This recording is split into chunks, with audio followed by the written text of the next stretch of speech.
grupo na ang sentro ay ang Panginoong Jesus, at may isang malambot na grupo, a funeral procession, and the dead was a young man. He was an only son. Siya naman ang sentro ng atensyon.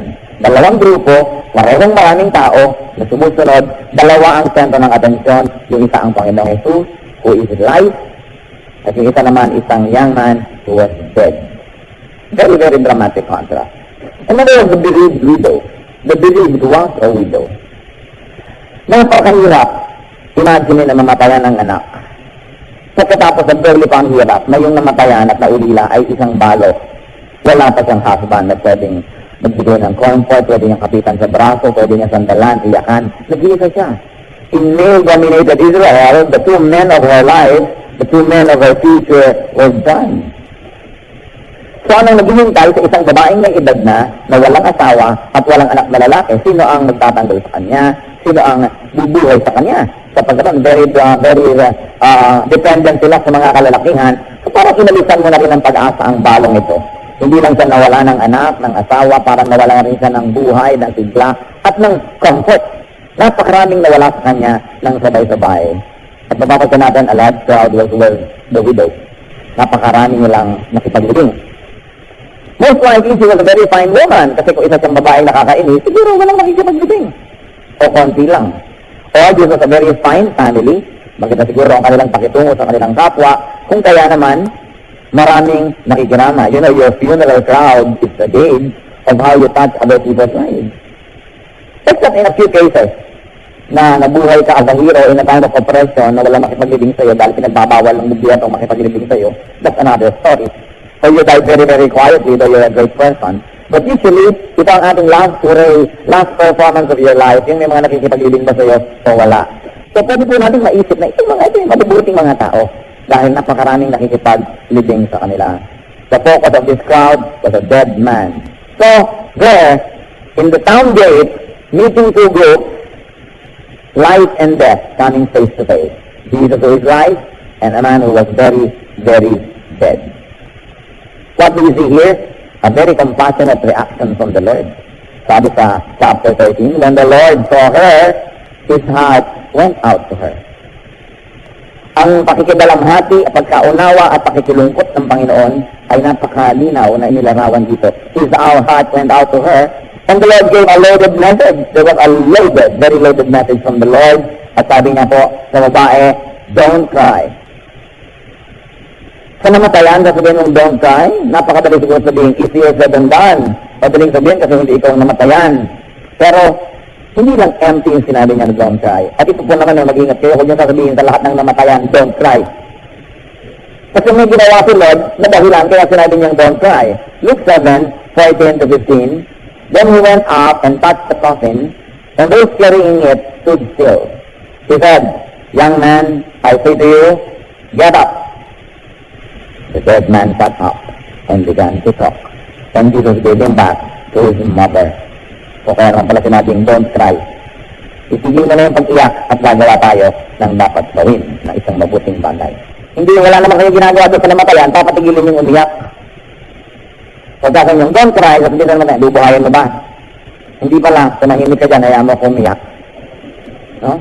Kasi ang hilig-hilig natin umawat, bakit nga ba lahat ng umiyak ka na mamatay, tinipigil? Hayaan yung umiyak.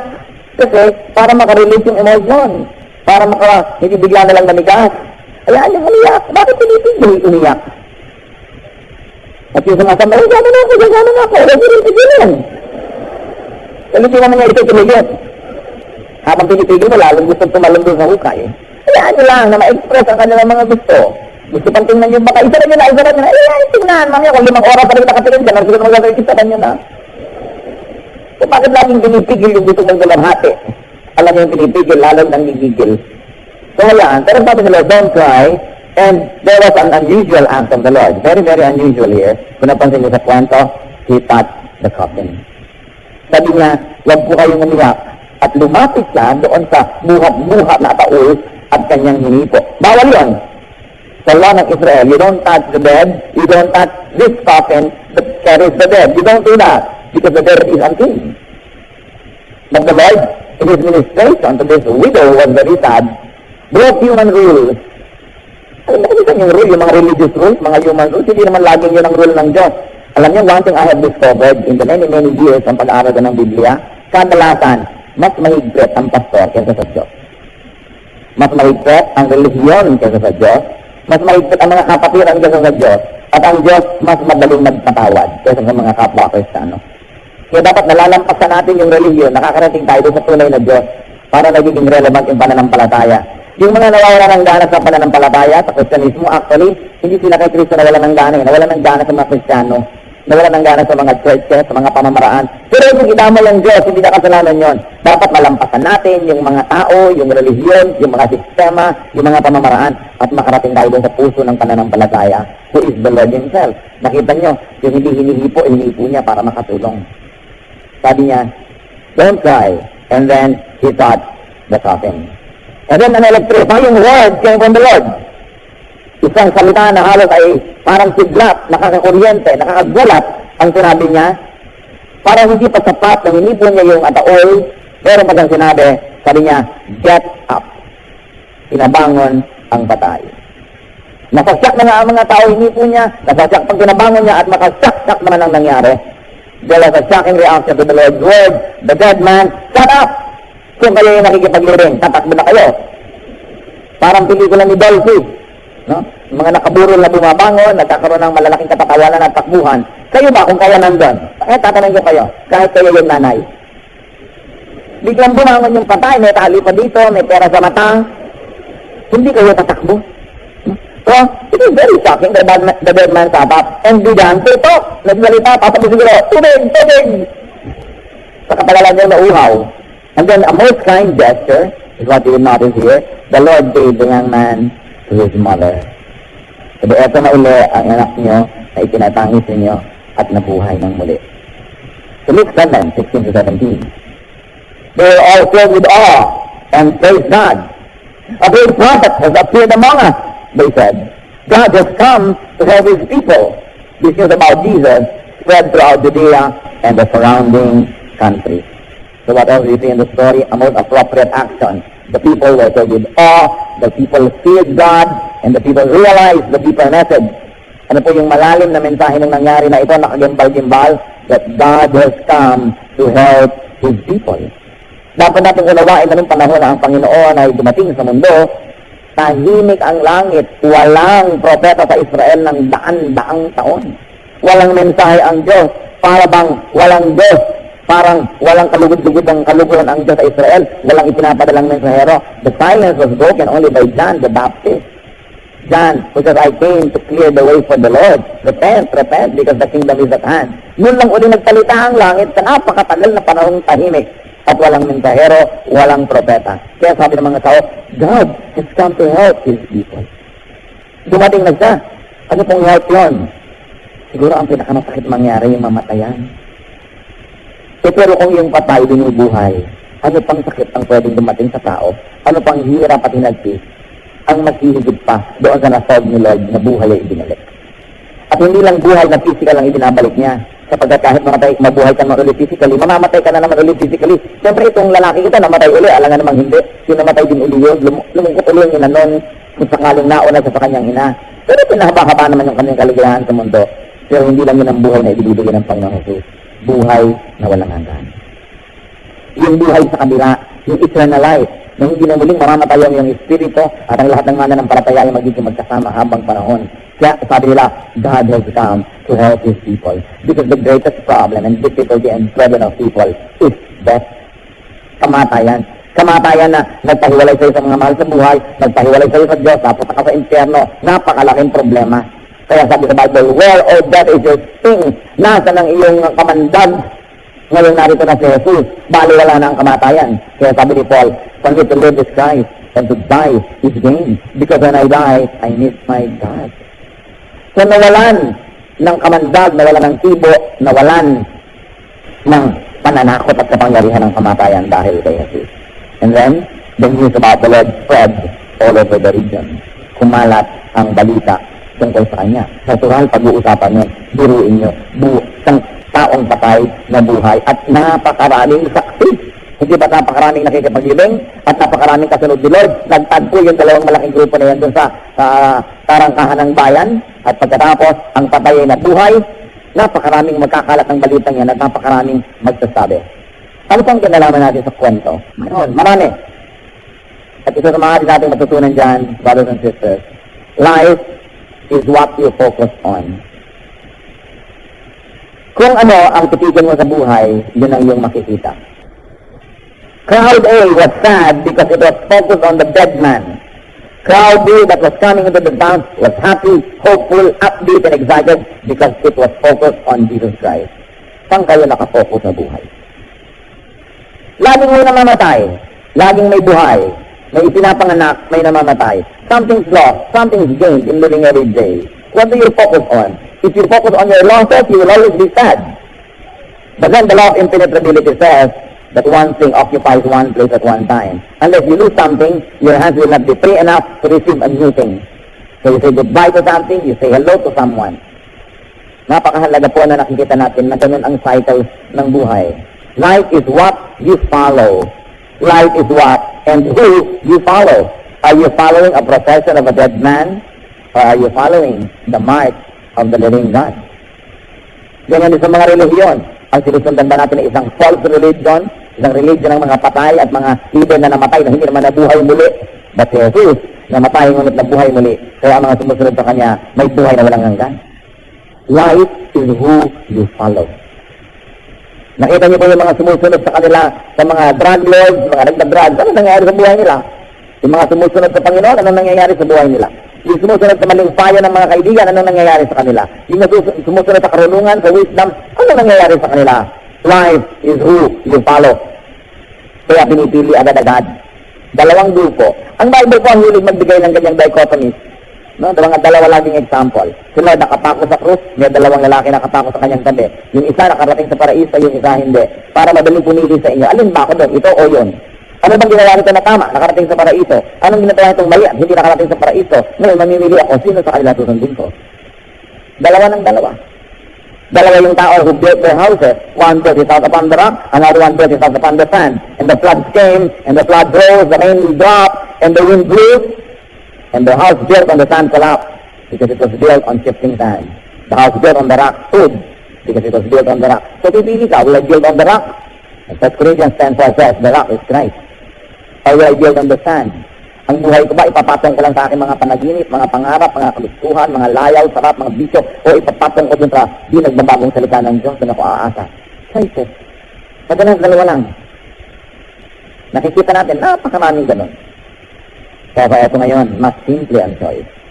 Kaya ba isasama dun sa libing, o sasama kayo dun sa marcha ng buhay ng Diyos? Don't overread. Baka may hindi na makapaglibing kahit kailan sa mga tunay na libing. Hindi yan ang sinasabi natin. Kundi, huwag ninyong gawin na ang buhay ninyo, lifestyle nyo, ay parang laging living. Lagi na lamang nagmumukmok, lagi na lang nalulungkot, lagi na lang iniisip ang wala. Hindi na tuloy natin na-appreciate kung ano yung nandun. Kaya sinasabi nga nila, life is what you make it, up to a great extent, it is true. So, you follow the living Lord in His march, or a dead man and His funeral. Who or what do you focus on? Ano ba ang ating pong binibigyan ng focus? Kung kayo'y malulungkutin, sigurado ang binibigyan niyo lagi ng focus, yung lungkot. Kaya kayo malulungkutin. Mahilig kayo siguro manood ng mga dramang malulungkot. Mga laging kawawa ang bida, pinagsasasampal na, tinatagyakan. Buhay pa rin. People who have complete jurisdiction over their lacrimal glands, na kung nakakaiyak sila at will, ginauubusan ng luha, yung pinagpapapanood ninyo, mahilig pa kayong manood ng sunset, nakakalungkot yan. Like to watch the sunrise. No? Kakanta pa ang piano ng Tuwing Lulubog ang Araw. Marami sa inyong umabot dyan. 1965 umuto yan. Tuwing Lulubog ang Araw. Pagkatapos, malulungkot na tugtog. Mga nakasarang mga bintana, malulungkot na anyo. Meron pang namatayan ng mahal sa buhay. Sinabihan ng patulotang, iiyak ko na sa mayan. Siguro kinopya niya si Roddy itong Don't Cry. Tigil na tigil tuloy itong namatayan. Napakatagal na nailibing. Sabi po, di na ba ako umiyak? Umiyak ka lang umiyak. Kasi napagsabihan ng dating religious leader, huwag kang iiyak. Pwede ba akong pumunta sa probinsya para mag-iiyak ko sa puto? Pumunta ka, sige na. Umiyak ka dahil dapat lang namatayan ka eh. Hindi lumulungan lang yung loob. Ngayon, kung sabihin ng tao, huwag umiyak, buhayin niya patay. O kaya, bigyan nyo ng kapangangailangan niya. Pag may sinasabi sa tao na kaya na, relax ka lang, kalamayin mong loob mo. Titigyan natin ang kailangan niya, hindi yung hanggang salita lang ng tulong mo. Pag sinabi mo, sige na huwag mo masyadong isipin. Paano ko hindi isipin eh? May isip ko ngayon, babayarin. O, ito pambalad. Pero huwag mo masyadong isipin. O kaya merong may sakit, huwag mo masyadong isipin. Ito pang pandoktor. Pero sabi mo, huwag mo isipin. Pero wala ka lang binibigay. Bulaklak lang ng dila yun. Kaya mahalaga tayo, mga Kristiyano, kamukha ni Kristo, pag sinabi natin sa tao, sige na, huwag mo masyadong binibigay. Kasi tinutulungan natin. Huwag mo masyadong papanin, kasi tinutulungan kita, tinutulangan kita. This is the essence. Hindi lang to words. Lalo pag may namamatay, sometimes you say the most foolish things. Titingin ka sa namatay, wala ka namang masabi. Ano? Parang natutulog lang. May natutulog bang nakabarang Tagalog? May bulak sa ilong? May natutulog bang ganon? Kaya, huwag ka nalang magsalita kung wala kang masabing tama. Just keep quiet. Pero kung magkasalita ka, bakit outward words? Halimbawa, o sige, huwag mo masyadong problemahin ang living. Kasi o, nag-vlog ganito akong 20,000. Hindi mo problemahin. Hindi nila talaga buhay. Relax ka. At wala ka namang gagawin. It's useless. It is important, brothers and sisters, pag meron tayong problema, lalo na, to fix our eyes on Jesus. Because Jesus is bigger than our problems. Because Jesus is bigger than our questions. He is brighter than our darknesses. He is more than enough. So Hebrews 12:2, let us fix our eyes on Jesus, the author and perfecter of our faith. Sa kanya tayo tumingin. Huwag sa tao, huwag sa problema, huwag doon sa dilim. Nakita niyo yung mga disciples, nananahimik silang namamangka, biglang bumagyo, at halos ay ipahit-pahit ng alon yung kanilang bunting sasakyan, pero sila ay nangatakot. Hindi sila tumingin doon sa kasama nila ni Jesus na tulog na tulog. Hindi nila isipin, kung ito ay tutulog, bakit ako natatakot? Samantalang kasama naman sa bangka na ito. At si Peter, nung nakita niya sila na naglalakad sa tubig, sabi niya, Lord, payagan mo naman akong lumapit sa iyo, kasi nasa bangka si Peter. Sabi niya, halika, at umakbang siya mula doon sa bangka, patungo sa tubig. Mas malaki yung hakbang ngayon kasi doon sa hakbang ni Armstrong, no? Patungo sa buwan, yung sabi niya, one step of man, a giant leap of mankind. Kaya alam naman niya, yung tutungtungan niya, buwan din, solid. Pero si Peter, tumungtong sa tubig, napakalaking exercise of faith. Isang paa, tapos dalawang paa, tapos naglalakad siya sa Panginoon, papalapit, no? Naglalakad sa tubig. But, the Bible says, he began to look at the waves and the wind. Kasi yung wind, nadalang tubig, so halos nagiging visible yung wind because of the water. And he began to sink. Nung umalis ang kanyang paningin kay Jesus at tulong na niya yung mga alog, yung malalakas na hangin, nag-umpisa siyang lumubog. Sa ating ding buhay, mga kapatid, pag may suliranin, pag may mabigat na dala, pag yung problema ang tinitigan mo at hindi si Jesus, lulubog ka ng lulubog. But Jesus is bigger than any problem that you can have. Bakit kailangan na tumingin ka na sa maliliit ay tingnan mo yung malaki, ang Panginoon? And what else can we learn from the story? Christ sympathized with the bereaved. Siya po ay lubos na nakiisa at lubos siyang nakiramay. Siguro, dahil ang alam naman ng Panginoon ang mangyayari sa kanyang buhay, naalala rin niya, nakarelate siya sa widow dahil mangyayari rin yon sa kanyang ina dito sa lupa, si Gireng Maria. Because even Mary would become a widow and lose her son, Jesus. At alam natin, no, ang Panginoon ay nakapako sa krus. Hindi ang sarili niyang inaalala niya si Mary, matanda na, balo na rin kasi after 12 years old nang mention kay Lord, hindi na na-mention ulit si Joseph. So apparently, namatay na rin, naging balo na rin si Mary. Kaya ito ngayon si Lord, na magiging dapat ay kanyang tagulit sa pagtanda, namatay din, paano na naman itong balo? Kaya sa John 19:26-27, ay ibinilin ng Panginoon sa apostle na si John si Mary. When Jesus saw his mother there, this is at Calvary sa crucifixion, and the disciple whom he loved, standing nearby, he said to his mother, "Dear woman, here is your son." And to the disciple, "Here is your mother." From that time on, this disciple took her into his home. So ibinilin ng Panginoon kay John si Mary, dahil matanda na, at inampo na ni John si Mary, pinatira sa kanyang bahay. Nadalaw ko po yung bahay sa Turkey, sa city of Ephesus, na pinaniniwalaan kung daw namatay si Mary kasi yun ang bahay ni John in this very thriving city. Pero dapat po natin tingnan na si Mary ang hinabilin kay John. Hindi si John ang hinabilin para alagaan ni Mary. Nabaligtad kasi. Sabi kasi ng iba, ayan, kasi si John ay apostle, siya ay disciple, Therefore, represented niya ang lahat ng other disciples, and the disciples represent humanity. Pagkatapos ginawa si Mary mother ni John, therefore Mary became the mother of all humanity. Yun po yung logic eh. Therefore, Mary became the protector of all humanity, kaya sa kanya kalalapit, sa kanya ka magdarasal. Baligtad. Si Mary po ang pinaalagaan kay John kasi matanda na. Kung bakit binaligtad nila yung nananahimik kayo si Mary, lagi mong inaabala, gusto mo i-protect ka, ipanalangin ka, hindi mo bigyan ng kapayapaan at manalangin ka na lang diretso sa Diyos para makapagpahinga naman. Si Mother Mary. Dahil hindi naman niya ministry, napaglingkuran tayong lahat, misreading lang nitong John 19, 26 to 27. Huwag niyo po nga kalimutan, from that time on, this disciple took her into his home. Siyang nag-alaga doon sa matanda. Kaya mahalaga, siguro, naisip yun ni Lord, mangyayari ito balang araw sa mga taong close sa akin. Kaya gano'n na lamang ang kanyang pagmamalasakit sa babaeng balo. If Christ sympathized with the believed, then Christians are to sympathize with the believed also. Because we are little Christ. What does it mean to be a Christian? Little Christ. So kung siya tayo maawain, tayo rin dapat. We are to sympathize with those who are in pain, with those who suffer. James 1:27, religion that God our Father accepts as pure and faultless is this, to look after orphans and widows in their distress. Napakalapit sa puso ng Panginoon ang mga ulila at mga balo. At lahat ng mga mahina, walang kalakasan para sa sarili, walang tinig para sa sarili nila, hindi makapagsalita, hindi makakibo, hindi makatutol kung sila mga naaapi, ito mga taong tayo malapit sa Diyos.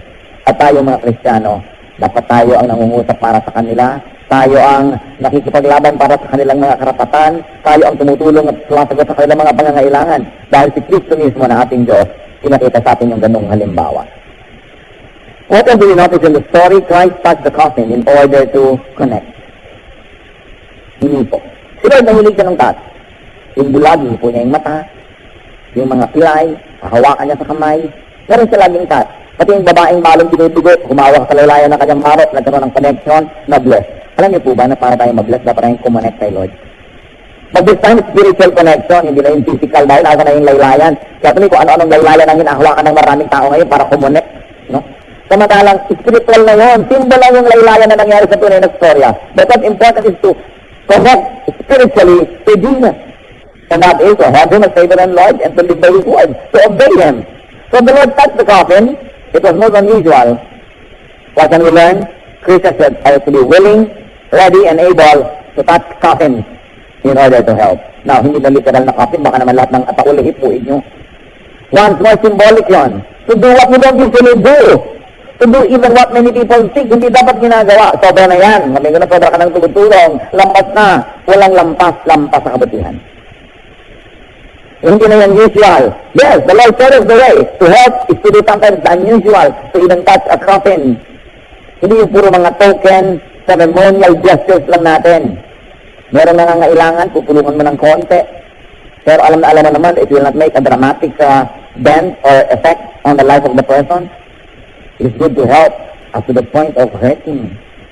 Hindi lang yung convenient. Kaya ayoko niyang mga nagpapadala tayo kunwari sa kawang gawa, ipapadala niyo naman yung mga dapak-dapak niyo, mga damit, yung mga nabura na yung design, mga wasak-wasak. Hindi naman tulong yun eh. Pinaluwag niyo nga lang ang mga cabinet niyo, nakabuti nga sa inyo. You are not really helping until it hurts. Kaya dapat tumutulong po tayo. The Lord showed us the way, went out of the way, so unconventional, touch a coffin. So when we help people, it should be beyond token gestures.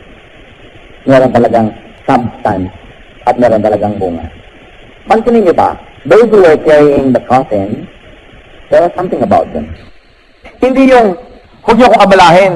If the Lord likes to touch you through a Bible study, it's good to stand still. Itigil mo man ang ginagawa mo, ang iyong mga busy schedule. Drop it, stand still, so that the Lord can touch you through a study. If the Lord is touching you through a message, stop doing what you have to do. Tumigil ka ng katetext ng lihim dyan sa loob ng iyong bag. Diba? Stand still and let the Lord touch you through His Word. Yung ginagawa nila, yung business nila, they should be progressing towards the cemetery, but what did they do? They stood still. They stopped their business to allow Jesus to touch them. Christian, you've got to stop what you're doing if the Lord is touching you. Hindi yung busy ka naman, sobrang busy, wala ka na rin panahon sa Diyos. Itatouch ka ni Lord through prayer and devotion. Busy ka rin, lagi kang umaanda. Late na ako. Stand still and do your devotions. Gumising ka ng mas maaga para matouch ka ni Lord. Hindi ka lagi nagmamadali. You know, you should not mistake activity for achievement. I have seen so many people who are so busy but are actually not achieving anything. Mahirap pa rin, hulugan pa rin ang payong, budget pa rin ang kinakain, hati pa rin sa itlog ang kanilang mga anak, pero busy. Dapat, kahit tayo busy, at dapat naman tayong busy talaga, pero not too busy to the point that you have no time for God. And you have no time for the Lord.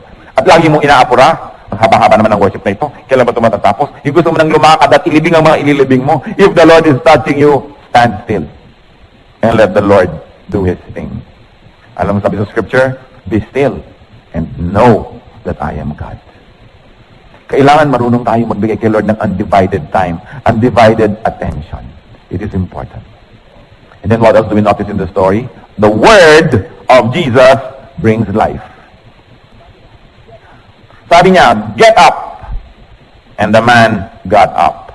Wala na siyang maraming mga seremonya, mga pagulong-gulong, mga padrama-drama, mga rarara, sitbukba. Wala na. Sabi lang niya, get up. And the man got up. Jesus is the word of life. Jesus is the word of life. His word is life. Nakikita po natin ang Diyos nung kinikreate ang mundo. Sabi niya, let there be light, and there was light. Let there be like this, and there was like this. Napakamakapangyarihan ng salita ng Diyos. Kaya yung mga nakikinig ng salita ng Diyos, binubuksan ang puso nila sa salita ng Diyos, may nangyayaring mga himala sa kanilang buhay dahil makapangyarihan ng salita ng Diyos. Kaya dapat binibigyan mo ng parahong pakinggan, paglimilimiin, isipin. Hindi basta-basta lang pinapalampas sa tenga natin at tapos na. Makapangyarihan ng salita ng Diyos. Dapat pinapakinggan. Binibigyan ng oras, ipinaglalaban na marinig, at dapat din sinasabi ng ating bibig. Inuulit-ulit sa ating sarili. Inuulit sa iba, itinuturo sa iba dahil makapangyarihan ang salita ng Diyos. Pag dumating ang kapangyarihan ito, sa mga nanghihina, sila'y lumalakas. Sa mga may sakit, sila ay lumalakas din. At sa mga patay tulad nito na buhay. At alam nyo ba, hindi lang physical na pagbuhay at kamatayan ang pinag-uusapan. Dahil maraming tao are physically alive, but are spiritually dead. Are emotionally dead. Naglalakad lang pero parang zombie. Walang pinupuntahan. Malayo ang tingin, pero walang tinatanaw.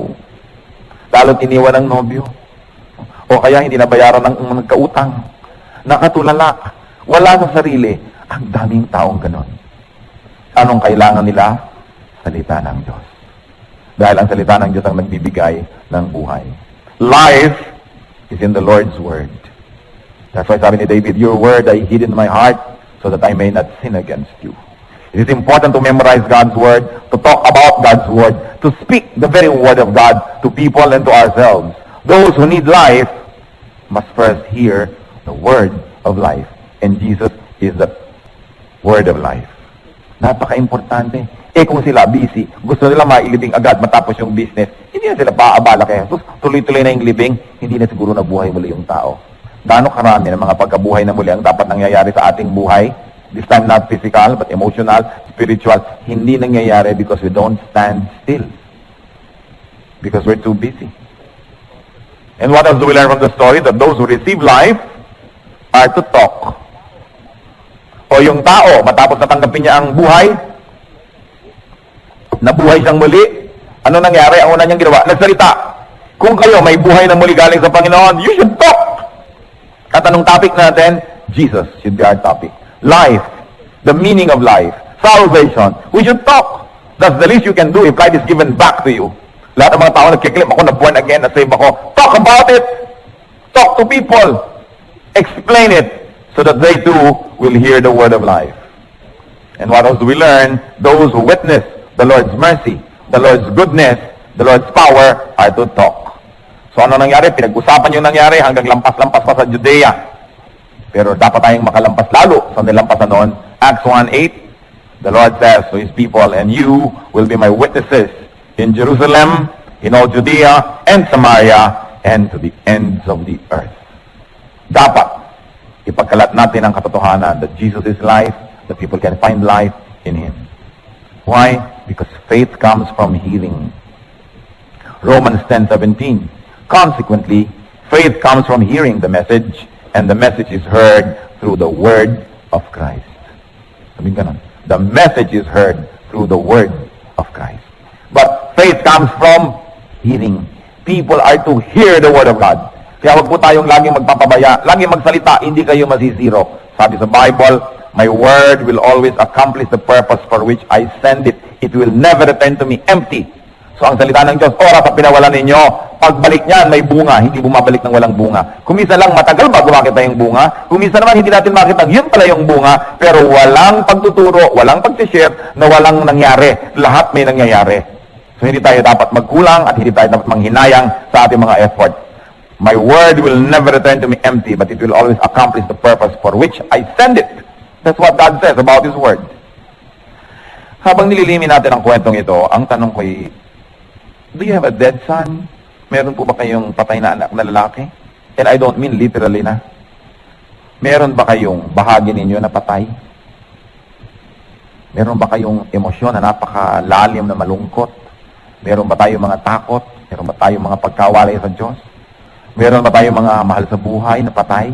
Yung nandyan lang, humihinga-hinga, pero walang buhay, walang gana sa buhay, in fact, baka ayaw ng mabuhay. Meron ba tayong mga ganito? Ang dapat po natin gawin sa sarili nating mga patay-patay na bahagi ng ating katawan o sa mga taong patay ang espiritu, patay ang emosyon, dalhin sila sa Panginoon. It was no accident that this party met the Lord's party by the gate. And their dead spirit is only waiting for the body to die so that the dead spirit will be released into the world of the dead. But before the body dies, the dead spirit must have life again, must be born again, must accept Jesus as Savior and Lord. Meron ba kayong uuwian ngayon ng mga patay? Dapat silang dalhin sa Panginoon. Dalhin sa kanila ang salita ng Panginoon. Dalhin sila sa mga Bible study. Dalhin sila sa worship. Dalhin sila kahit saan, wherever it takes, where they will hear the Word of God, so that their dead spirit will be alive again. So that when this body dies, the spirit is alive, will go back to life, will go to God. Yun ang goal po natin. Kung minsan, buhay na buhay tayo sa church, pero uuwi tayo sa bahay na may mga patay. Sa inyong offices, sa inyong mga kapitbahay, sa inyong compound, sa inyong workplace, sa inyong school, wherever you go, gano'ng karami doon ang patay. Hindi aksidenteng naroon kayo. Gusto ni Lord, dalhin nyo doon yung word of life. Because what you have received from the Lord, you should give freely to other people. Take dead people to the Lord. At isa ko pa pong tanong, do you see a grieving widow? Meron po ba kayong kilala, nakikita, nadadaan-daanan na taong malungkot, taong may pangangailangan, taong parang namatayan o totoo ngang actually namatayan? As Christians, how do you show your compassion? O naging sobra na tayo maging mas kasarili at manhid sa pangangailangan ng iba? Napapansin ko po, maging sa aking sarili at sa marami kong mga kaibigan, pag bagong dating sa Pilipinas, matapos ang ilang araw o ilang linggo abroad, lalo kung galing ka sa West, pag uwi mo sa Pilipinas, ramdam na ramdam mo ang kahirapan ng bayan. Kitang-kita mong kupas-kupas ang damit ng mga tao. Kitang-kita mong gapak-gapak na yung mga handbag ng mga babae ginagamit pa. Kitang-kita mo ang mga bahay-bahay na pinagdugtong-dugtong na kung ano-ano naging bahay. Kitang-kita mo ang hirap. Pag kumakain ka sa mga restaurants, kakunti-kunti ng mga laman ng mga ulam ng mga service. 3 hiblang tapa, 3 buto ng kamatis, no? Yun na. Compared sa mga pinanggalingan mo na talagang tambak na mga servings, lalo kung galing ka sa Estados Unidos kung saan napakalakas mag-aksaya ng pagkain. Tambak, bundok. Ang lalaki para mga tabo ang mga baso. Tapos uuwi ka rito, ramdam na ramdam mo. Kitang-kita mo ang mga pulubi, kitang-kita mo ang mga hirap, pero patagalin mo ng mga 2 linggo, di mo na muli nakikita. Sanay ka na. At alam niyo po kung anong mahirap? Ang masanay sa ganitong mga tagpo dahil hindi na natin nararamdaman ang kirot. Hindi ibig sabihin ay walang sakit. Nagigilang tayong manhid. At yan ang problema sa ketong. Namamanhid kapag may ketong ka, kaya kinakagat ka na pala ng langgam, may infection ka na, napapasok ka na, hindi mo pa alam, kaya nadidisintegrate ang iyong katawan. Dahil hindi mo na alaalagaan, dahil hindi mo nararamdaman ang kirot.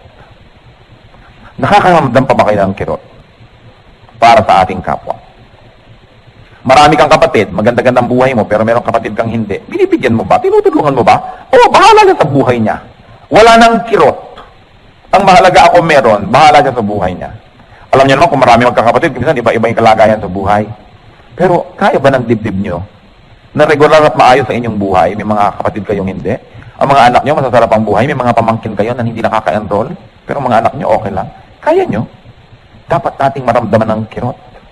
Kasi kung mismo sa biological mo mga kapatid, kaya mong ignore ang ganyan, hindi kaya mong ignore na maraming street children, maraming mga nagugutom, na maraming mga pulubi, pwede siguro hindi natin siguro kayang masolve ang lahat ng bagay na yan. But if you will solve and help the problems in your immediate vicinity, and if everybody of us will do that, actually changes will happen. O ayaw mo magpalimot sa pulubi dahil baka racket, pero binibigyan mo ba naman lang kahit naman lang biscuit? Yung ba yung sa yung kotse, meron ka man lang, pumapakayaw ka ng mga biscuit at pag may mga bata kumakatok-katok, bigyan mo. Tapos sabihin ng bata, di naman pera, repot! Dadaling ka pa ng bulubi, ano? Pero hindi bale, binigyan mo, malawag ang ilog. O hindi na natin nararamdaman ang kirot. The Lord, though surrounded by people who were obviously adoring everything that He was doing, who were praising Him, who were very happy about Him, transcended the artificial happiness of the people around Him and felt for a widow. Sabi sa Bible, His heart went out to her. Kung meron tayong mga biyaya sa buhay, nag-iisip-isip pa tayo, o malapit na uli ang June, maraming enrollment, maraming magulang na may problema. Meron pa tayong tinutulungan malang kahit isang bata, isang estudyante, kahit kalahati lang o pang down payment, pwede tayong tumulong. Alam niyo po ang kadakilaan ay hindi niyo lang ginagawa kung maluwag ang inyong buhay. Ang kadakilaan ay tumutulong tayo sa kapwa na magbuhat ng mga daladala nila, maski tayo man, may binubuhat din. Kasi kung aantayin ninyo na wala na kayong dala para kayo tumulong sa iba, baka di na mangyari yon sa maiksing buhay na ito. At nawalan tayo ng pagkakataon na maging dakila, tumulong o maging Kristiyano malang sa gawa. Kailangan maramdaman ang hapdi para gumawa ng paraan. Huwag magbulag-bulagan, magmaang-maangan, magdingi-bingihan sa pangangailangan ng iba. At huwag isipin na yung mayayaman at maluluwag lang ang pwedeng tumulong. Tayo man ay may dala, kaya pa rin nating tumuwang sa dala ng iba. Iyon naman ang itinuturo sa atin ng Panginoon. Lahat ng ginawa ni Lord, ginawa niya actually, pero ginawa rin niya also symbolically para pag-usapan, pag-aralan, suriin, at tularan. Take time to get near a dead body. Take time to touch a coffin. To do what you don't usually do. To do the unconventional. Sometimes to even be criticized by others for doing it. Give of yourself. When the Lord touched that coffin, power came from Him. He gave of Himself. Katulad ng babaeng dinudugo na hinipo ang kanyang maro, sabi sa Bible, and Jesus felt power came out of Him. Kasi hindi tayo pwedeng tumulong nang hindi tayo nababawasan. At kung babalik na rin po natin mga kapatid, pag di kayo nababawasan, ibig sabihin, di kayo tumutulong. Para ano pa mga salitang pinapakinggan natin lagi? Kung yung katabi mo, naghihirap at di mo man lang matulungan pa ba yung malayo? Makapag-mission ka pa ba sa Afghanistan, sa Timbuktu, sa Lake Tanganyika? Itong katabi mo, hindi mo lang matulungan. Nasaan? Sayang ang lahat ng salita ng Diyos. Sayang lahat ng hallelujah, hallelujah, kanta-kanta. Sayang. Because, sabi sa Bible, religion that is undefiled before God is to visit the orphans and widows in their afflictions, to help the needy. Take time. Give of yourself. Life is short, but it's long enough for heroism. It's too short to be selfish. Kung minsan iniisip natin, yung mga magkakapatid nag-aaway-away dahil sa mana, buong buhay hindi nag-uusap, ang mga anak nila, mga pamangkin, magpipinsan, hindi nag-uusap, dahil sa kapratong lupa, isang dakot na lupa, isang dipang lupa, na kahit naman mabuhay ka pa, mga 30 o 40 years mo na lang magagamit, tapos hindi na rin, tapos na. Why destroy your relationships with people for such a thing that you can only use for a while? Well, our existence in the next life is eternal. Kaya sabi, don't be deceived by this world. Huwag magpadaya. Ang lahat ng nakikita ay sandali lang. Say something comforting. Bihira na nga tayo may pagkakataong marinig. Samantalahin na natin na sasabihin natin yung nakakapaligaya na hindi naman bola. Kasi pag tinignan mo ng buhay ng isang tao, lagi kang may masasabing something nice and something good. It's your choice of what you want to say. Meron pa mga tao ang hilig-hilig mambara. Kung ikaw ay 11, 12, 13 years old na nakatira sa mga kalye, no, na nambabara ka, baka uso pa yun, pero kung matanda ka na, hindi na uso yung ganyan. Dapat pag nagsasalita ka na, yung positive. Hindi na yung pag may taong dumarating, ninenervous ka,